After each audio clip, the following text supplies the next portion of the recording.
Good morning, Oakville. I'm Duncan Burton. And I'm Caden Turner, and welcome to this edition of Around OHS. Congratulations to the Golden Girls. That's right, the Golden Girls are national champions. Here's more. The Golden Girls had an exciting nationals this past week in Orlando, Florida. For pom, we knew that we were in second place and we were only behind the first place team by less than half of a point. And then Sunday night we competed our dance and then we went to awards. And then it got down to the top three and it was all separated by 0.4 points. And they announced the third place team and it wasn't us. And then they announced the second place team and it still wasn't us. And then they announced us as the national champions in the small pom category. It was honestly the greatest day ever. This is a moment Carolyn and I have been looking forward to since our freshman year. So to finally be able to capture the title of national champions was such an honor for us. Congratulations on an amazing season. With Selma Vukovic and Allison Streb behind the camera, I'm Rachel Worley for Around OHS. Congratulations again to our national champion Golden Girls.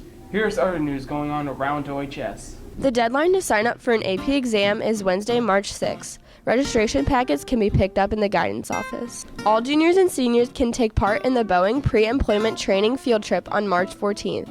The field trip will explain various career opportunities within the professional development at Boeing. Pick up a permission form in the guidance office. The first 25 students to return a permission form will be allowed to go. Students planning to attend St. Louis Community College must attend a new registration workshop. OHS is offering students the opportunity to complete this requirement by attending the registration workshop field trip on April 17th. Permission forms are in the guidance office. First 30 students who return the form will be allowed to go. The NACAC St. Louis STEM College and Career Fair will be held on March 10th from 1 p.m. to 4 p.m. at SLU. Attention seniors, scholarship opportunities can be found on the OHS website under the Counselor's Corner. New scholarships are posted all the time. Make sure not to miss out. Looking for a job? Jobs are listed on the job board in the guidance office, and they can also be found on the OHS website under Counselor's Corner or scrolling on the TVs outside the guidance office. Mizzou, Westminster College, and the United States Marines will be in the Commons today during A&P. The spring play is just around the corner. The drama department is presenting 2 different productions. Here's the story. The spring play is currently in full production. So this year we're doing 2 separate productions. They're both 2 one-acts, so they're about an hour to an hour and 20 minutes long. The first one that we're doing is called Cage Birds. It's a 8-women one-act. And then the second one that we're doing is called Atypical Boy. Both plays cover many topics including individuality and overcoming struggles. Well, we've done one-acts before, so we just try and do a variety of different kinds of things. The plays are 2 short 1-hour plays each. They're about the same topic, but they get at it in a different way. Atypical Boy has another unique element that sets it apart. So in Atypical Boy, there are monsters within these characters, and the puppets are the portrayal of those monsters.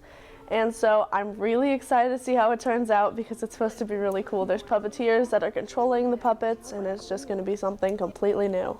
Come see Cage Birds March 6th to the 8th and Atypical Boy March 27th through the 29th. With Jennifer Stella and Katie Leaker behind the camera, I'm Alex Phillips for Around OHS. This is a big weekend for speech and debate. Here's more. The speech and debate team is preparing for districts this upcoming weekend. We've been up to the usual, so we've attended about 5 tournaments, I think. I've been competing in Lincoln Douglas debate and domestic extemporaneous speaking. Lincoln Douglas debate is basically, it's a one-on-one kind of debate as opposed to the other types, which are like teams of 2. And basically you take a topic about some contemporary issue usually.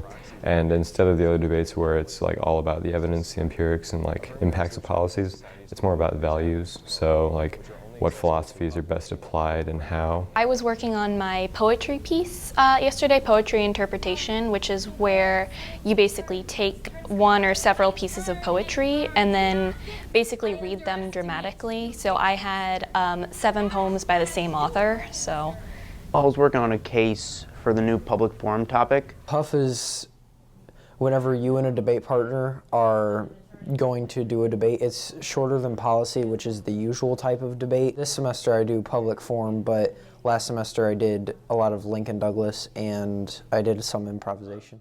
I have done many events, 3 first semester and 1 so far this semester. This weekend we're going to Misha districts, which will be at Parkway South High School, and that's to qualify for the Misha State. We hope these students and the rest of the speech and debate team qualify for state. With Sam Gandhi behind the camera, I'm Jacob Moreland for Around OHS.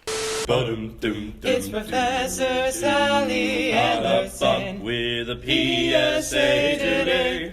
I just don't get it. Back in my day, as a little girl running around the playground, if you said stupid, you were... So, what's your point?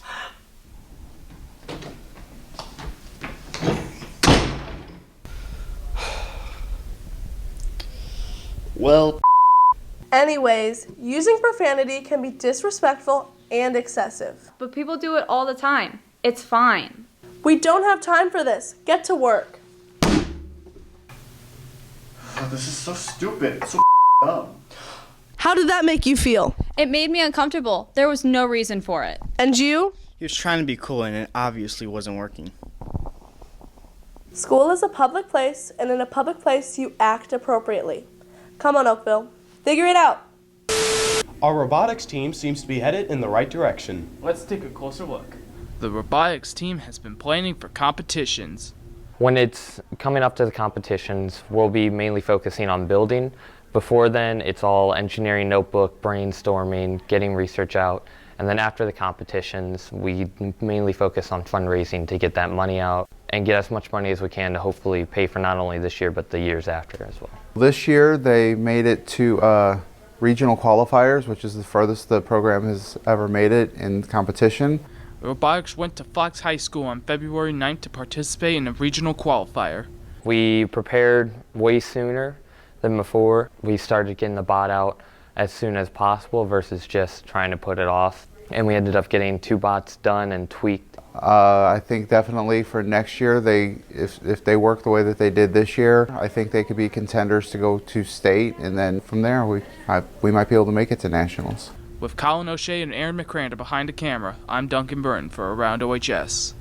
3 OHS students have advanced in the local teen talent competition for the 2nd year in a row. Let's find out more. The St. Louis Teen Talent Competition is fierce, with 3 students representing Oakville High School in the semifinal round. Fox Teen Talent is a competition with a bunch of teens from around the St. Louis area. So anybody who's in high school from freshman to senior year, they can do it as many times as they want. In the 2018 Teen Talent Competition, Caden Turner finished the competition as a semifinalist. John Yenev, a pianist, and Sean Petrick, a juggler, continued to the finalist round at Fox Theater. I'm hoping to make it to the finals again this year. There's a scholarship if you win 1st or 2nd or 3rd place. I'm looking forward to the competition. So last year I learned it's all about performance and not about the technical work of like your act at all. It's all about your performance and stage presence. So I'm doing a lot more of that this year in my act to help me go farther. I've learned a lot from the previous teen talent competition. I really just want to overall improve myself as an artist and as a performer, and as an overall entertainer, so best is yet to come. We wish the boys the best of luck at the semifinalist round on March 9th at Kirkwood High School. With Lily Singer behind the camera, I'm Alexis Williams for Around OHS. Kane, good luck in the semifinals. Thanks, Duncan. Moving on to sports, water polo has a new coach. Here's the story. After many years of coaching the water polo team, Coach Schoenfeld is stepping away. The new head coach, Brett Walters, has some new ideas for this season. So, big things for me, just being responsible, respectful, reliable, and being resilient. It's important to be realistic with where we're at, and I'm more worried about them as opposed to getting in the Final Four. I would just care that they just become a better person, not only in the pool, but out of the pool. We asked Ethan, a senior on the team, what's different about the new coach's style. Definitely how he interacts with us, just based on our conditioning. We've been getting the balls out early and all that, so it really has influenced a better water polo conditioning. Walters has another connection to the team. In his senior year of high school, he was captain of Oakville Water Polo. He led the team to the state Final Four for the first time ever. Just being connected, having that school pride makes me strive even more to want these guys to be successful. We don't have to necessarily be the best team in the state, but just growing as people and maximizing our team's ability. With Jack Tellerico, I'm Nathan Gallup for Around OHS. Before we end today's show, it is with great sadness that we acknowledge the passing of Special School District teacher Holly Foley. Miss Foley died earlier this week after beginning treatments for cancer. A cancer survivor at age 21, Miss Foley taught at Oakville for the past 7 years. She is survived by her husband and 3 children. We will present a special tribute to Miss Foley on our next Channel 97 News next Thursday, March 7th. Please join us then. Thanks for watching, Oakville.